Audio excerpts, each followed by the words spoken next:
and this nervous groove then continues into nervous tube, and this tube in cranial end subdivides into 3 vesicles, and then 3 vesicles, anterior and posterior vesicle subdivides into 2, and we receive 5 vesicles, and from these vesicles brain develops, and all another spinal cord, all another nervous tube gives beginning for development of nervous of spinal cord, and spinal cord in newborns finish at the level of L. Where is the level where spinal cord finishes in newborns? In newborns at the level of L3, but in adults spinal cord finishes at the level of L2, and end of the spinal cord it has a conical shape, and we tell about conus medullaris, that is terminal end of spinal cord at the level of L2 in adults. And pia mater, it continues from this conus medullaris and descend in vertebral canal and finish at the level of second coccygeal vertebra. And this structure has name filum terminale. It consists of pia mater. What else? The spinal cord has segmentary structures. How many segments in spinal cord? Who knows? How many segments? 31 segments, because we have 31 spinal nerve. And one segment that is part of the spinal cord, from which one spinal nerve arises.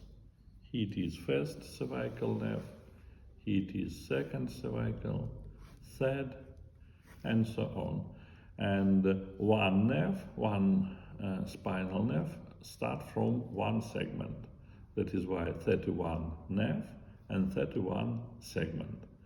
In cervical department we have 8 segments from C1 to C8.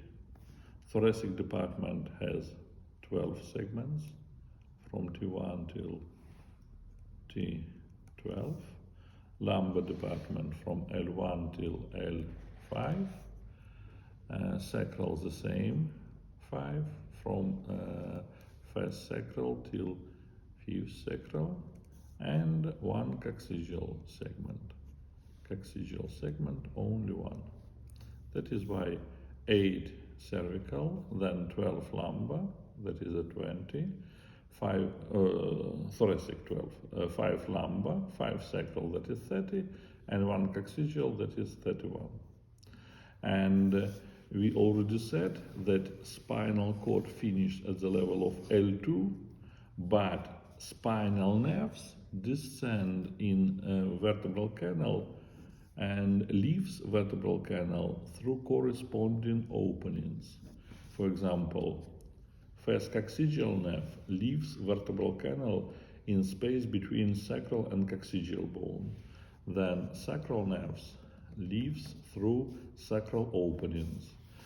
Lower lumbar nerves leaves in spaces between corresponding vertebrae. That is why in vertebral canal, in lower part of vertebral canal, spinal cord is absent, but roots of the spinal nerves, they continues in vertebral canal and leaves this canal through corresponding openings. That is why in vertebral canal below of L2 we can see roots of the spinal nerves, and this picture has name tail of the horse, cauda equina in Latin, tail of the horse.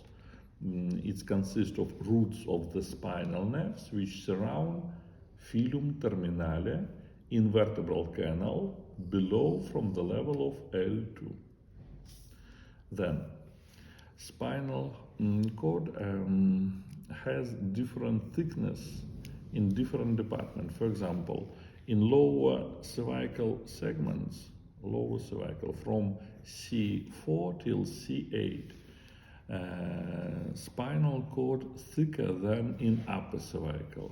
This place has name intumescence cervicalis, that is cervical enlargement, intumescence cervicalis, because these segments of the spinal cord, they supplies muscles of upper extremity.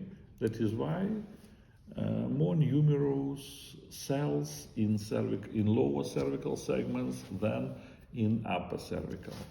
And another enlargement we have in lumbar and sacral departments. Here it is, we have intumescence lumbosacralis, intumescence lumbosacralis, because this department supplies muscles of lower extremity. Next diagram you need to draw next time. That is horizontal section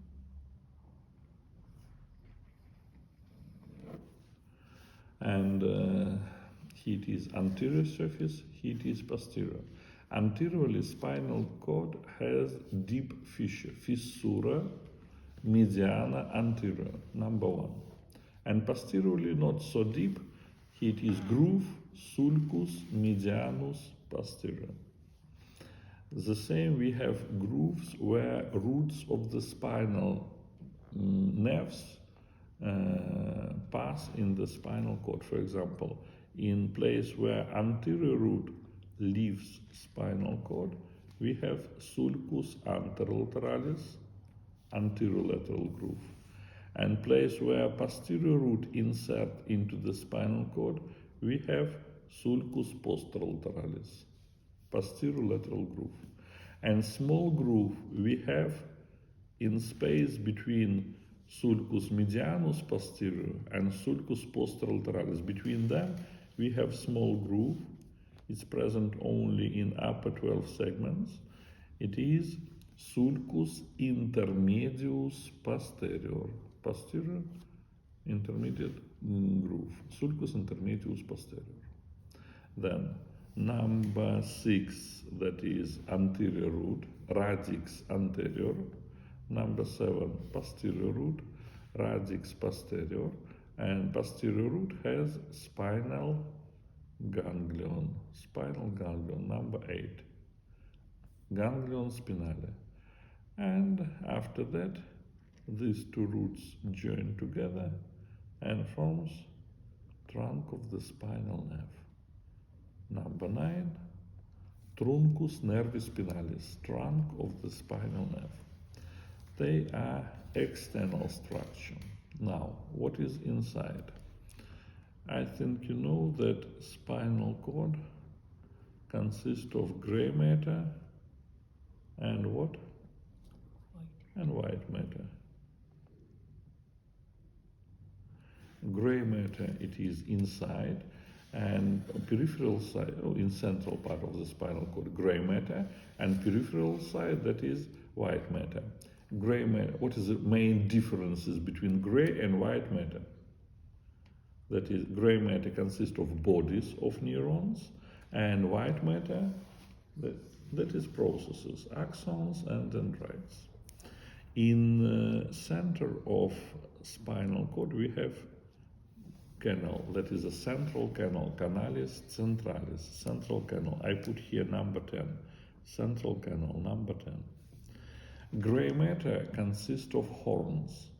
In all segments of the spinal cord, we have anterior horn and posterior horn. And in segments from C8 till lumbar 3, in these segments we have the same lateral horn. In all other segments, only anterior and posterior lateral horn is absent. Lateral horn is visible only in segments from 8 cervical till 3rd lumbar. Now, on number 11, that is cornu posterior, posterior horn. Number 12, cornu lateralis, lateral horn. And number 13, anterior horn, cornu anterior. And white matter subdivides into 3 funiculus. And number 14, that is posterior funiculus. Posterior funiculus, that is white matter in space between sulcus medianus posterior and posterior root. This white matter, that is funiculus posterior. Then number 15, funiculus lateralis, that is white matter in space between anterior root and posterior root. This white matter, in space between anterior and posterior root, that is lateral funiculus. And last, anterior funiculus, that is white matter in space between anterior root and fissura mediana anterior. That is number 16, funiculus anterior. Now, we already said that the gray matter consists of bodies of neurons, and neurons, it is combined into the and makes nuclei of gray matter. On the apex of posterior horn, we have substantia gelatinosa, gelatinous substance.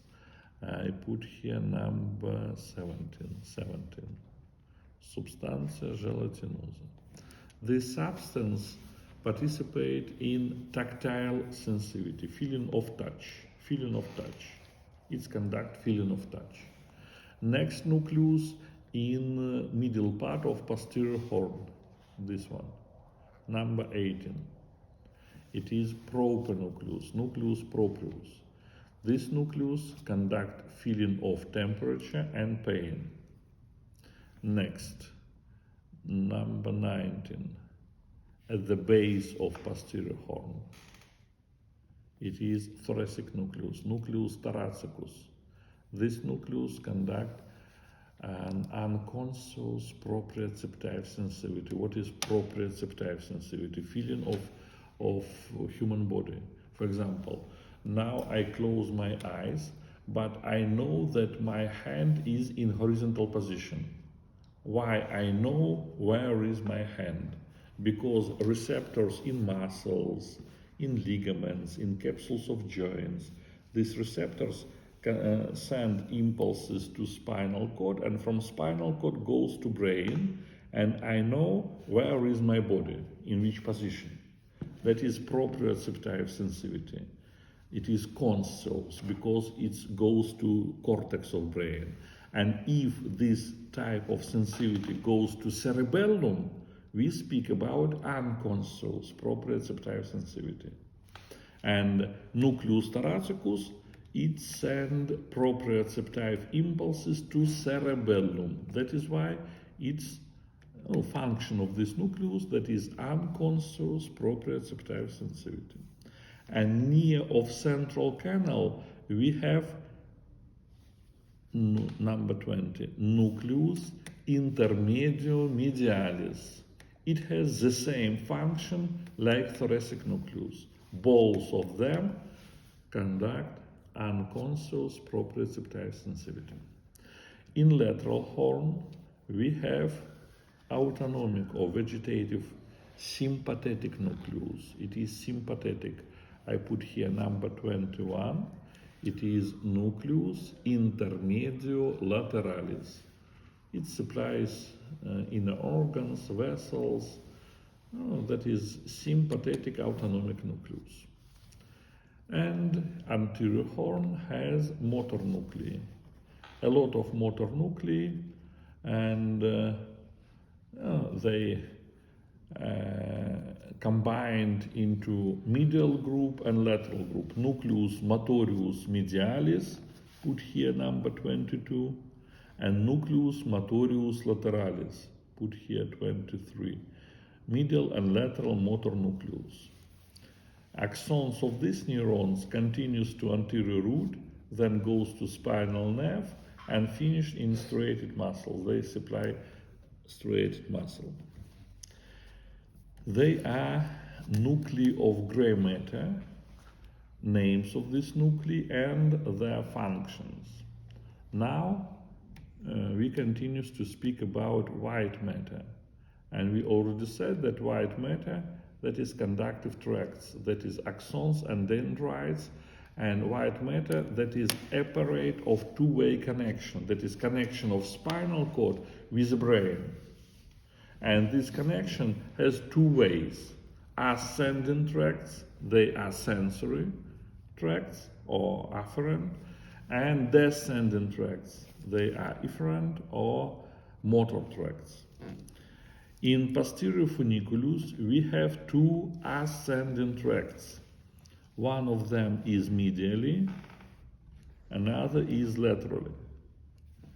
Medial tract, that is fasciculus gracilis, number 24, fasciculus gracilis, and laterally 25, fasciculus cuneatus.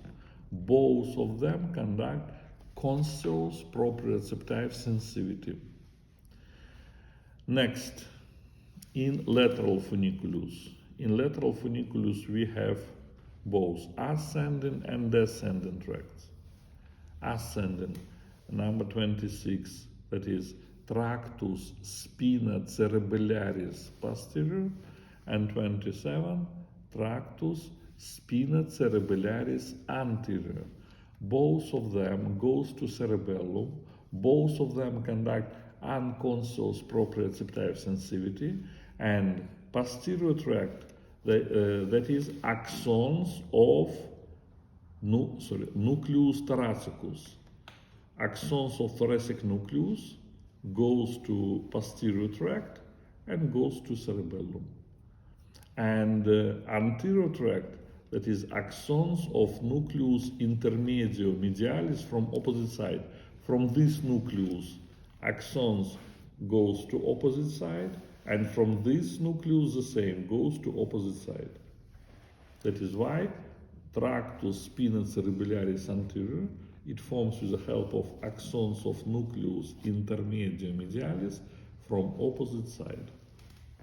Another nucleus is another tract that is tractus spinothalamicus lateralis, 28, spinothalamicus lateralis. In dorsal part, it's conduct feeling of temperature. In ventral part, feeling of pain. And this tract forms with the help of nucleus proprius from opposite side. From this nucleus, axons goes to this side, and from this nucleus to opposite. Next, in lateral funiculus, we have motor tracts, descending. One of them is tractus corticospinalis lateralis, number 29, corticospinalis lateralis. Next is tractus rubrospinalis, number 30, rubrospinalis, and 31, tractus aliviospinalis, 31, tractus aliviospinalis. All of them are motor, descending tracts. Now we continue to draw all another tracts, and then I explain some words about these motor tracts. Now anterior funiculus. In anterior funiculus we have one ascending tracts, number 32, that is tractus spinothalamicus anterior. It was spinothalamicus lateralis, and this one is tractus spinothalamicus anterior. This tract conducts feeling of touch, tactile sensitivity, and forms with the help of axons of gelatinous substance, substantia gelatinosa, from opposite side. All another tracts in anterior funiculus are motor.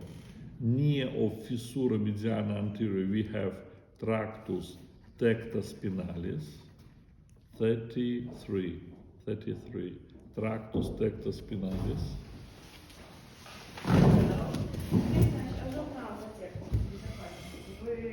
Next, 34.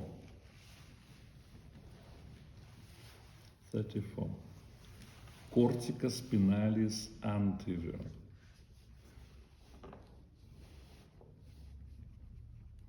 35. Tractus vestibulospinalis. And last, 36. Tractus reticulospinalis. And now, what about motor tracts? All descending tracts subdivide into two systems, pyramidal and extrapyramidal. Pyramidal system, that is tracts which start from brain cortex. Do you remember what is the name of cells in fifth and sixth layer of brain cortex from histology? Do you remember? That is giant pyramidal cells of the bats, and axons of these pyramidal neurons makes two tracts, cortica spinalis lateralis number 29 and cortica spinalis anterior number 34. These two tracts start from brain cortex. That is why they are voluntary tracts. I want to put my pen on the table. I do it. I want to take my pen. I do it. That is voluntary tracts. From brain cortex, stimuli goes to these two tracts, finished in motor nuclei in anterior horn, and from this motor nuclei, impulses goes to anterior root, spinal nerve, and finish in striated muscles. Voluntary motor tracts. All another tracts, they are extrapyramidal system. They start not from cortex of brain, but from subcortical structures. And all of them are involuntary. For example, tractus rubraspinalis. Rubraspinalis. It starts from red nucleus. Where we have red nucleus, who remember? In which department of brain? You forgot everything from histology? Red nucleus is in midbrain. In midbrain, we have nucleus ruber, and from nucleus ruber, we have tractus rubraspinalis. This tract participate in automatic movements, for example, walking, dancing. If you drive bicycle, most of our motor functions, they are automatic. And in this case, tractus rubraspinalis, it is one of the main tract. Tractus rubraspinalis, automatic movements. Next, 31, tractus alliva-spinalis. We have nucleus alliva in medulla oblongata, and this nucleus it's joined with cerebellum. That is why main function of this tract, that is coordination of movements and balance. Next, tractus tectospinalis. This tract starts from quadrigeminal colliculus of midbrain and goes to anterior funiculus. This tract participates in protection from strong visual or auditory stimuli, that is start reflex protection from strong visual and auditory stimuli. And last two tracts, vestibulospinalis and reticulospinalis. Tractus vestibulospinalis, it starts from vestibular nuclei of medulla oblongata and pons. And this tract participate in balance.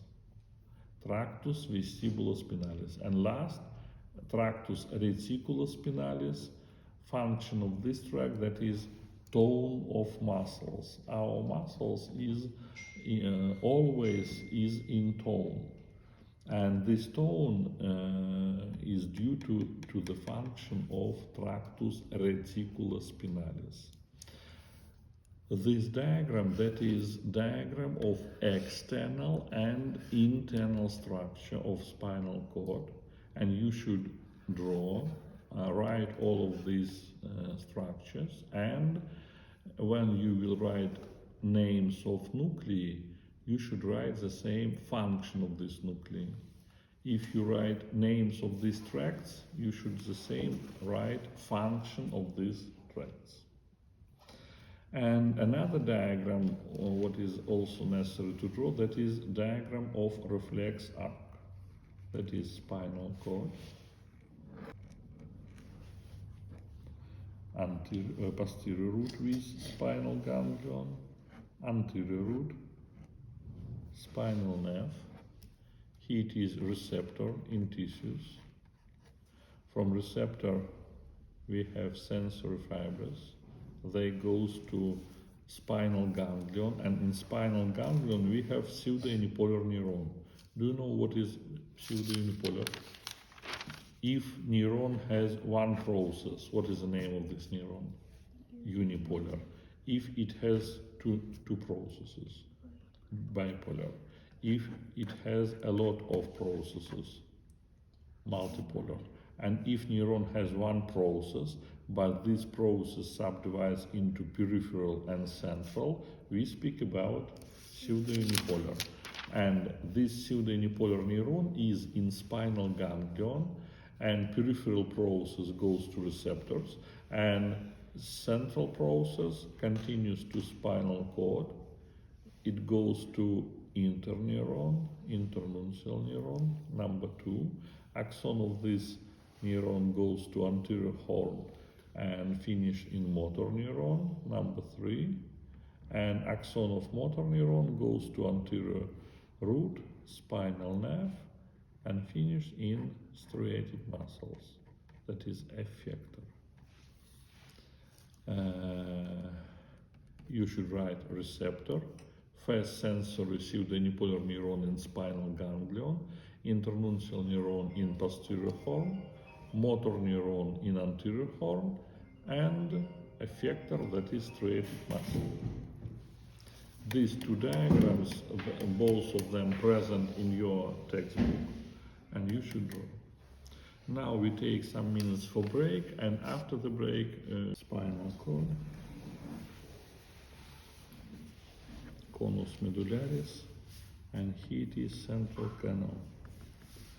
And central canal in lower part of the spinal cord, it dilates and makes ventricle. That is terminal ventricle, ventriculus terminalis. It is blind. That is why cerebrospinal fluid from this ventricle and from central canal, it can goes upward. And in the region of medulla oblongata, we have fourth ventricle, ventriculus quartus. And CSF goes to fourth ventricle, and in fourth ventricle we have 3 openings in the roof of the fourth ventricle, and here it is, cerebrospinal fluid leaves fourth ventricle and goes to subarachnoid space. That is why terminal ventricle is blind, and cerebrospinal fluid moves upward to fourth ventricle and leaves it and goes to subarachnoid space. Now, it is spinal cord. It is spinal cord, and that is vertebral canal, canalis vertebralis. And I think you know that between vertebral canal and spinal cord we have 3 meninges. Most external, that is dura mater, hard meninges. And between vertebral canal and dura mater we have epidural space, cavitas epiduralis. And epidural space has fat tissue, and vertebral plexus, venous vertebral plexus, plexus venosus vertebralis internus, internal vertebral plexus. That is epidural space. Next code, that is arachnoide. Arachnoide, it's attached to dura mater, and very thin space between dura mater and arachnoide, that is subdural space, spatium subdurale. And last coat, that is pia mater, soft meninges. And pia mater is fused with the spinal cord, and space between arachnoidea and pia mater, this space, that is subarachnoid space, cavitas subarachnoidalis. And this subarachnoid space, it has cerebrospinal fluid. Here it is, that is pia mater attached to the spinal cord. Here it is arachnoidea.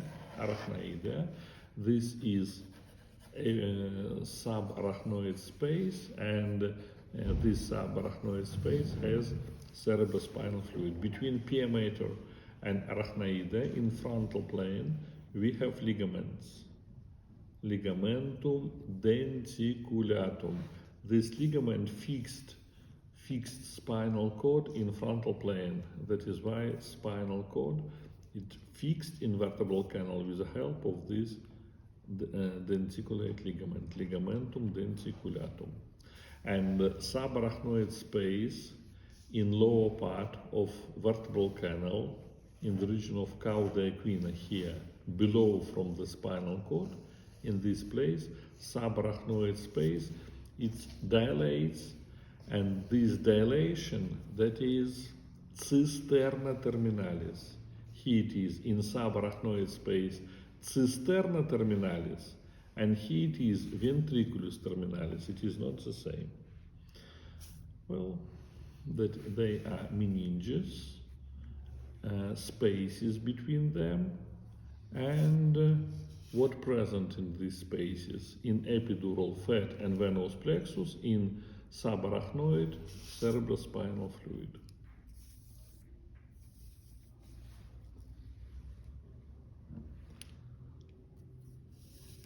And give me your text. This fascicle, here it is fasciculus longitudinalis medialis. It's present only in upper cervical segments. Only in upper cervical segments. This fascicle participate in coordination of movements of the neck and eyes. For example, now I fix my eyes to this subject and I move head laterally, but my eyes continues to see on my pen. This coordination of movements between muscles of the eye and muscles of the neck is possible with the help of this fascicle, fasciculus longitudinalis medialis. But we will speak about them when we will discuss medulla oblongata, pons, and midbrain. If you want, it is possible to draw and write fasciculus longitudinalis medialis and function coordination of movements of eyes and neck. It is possible. That is Nuclei.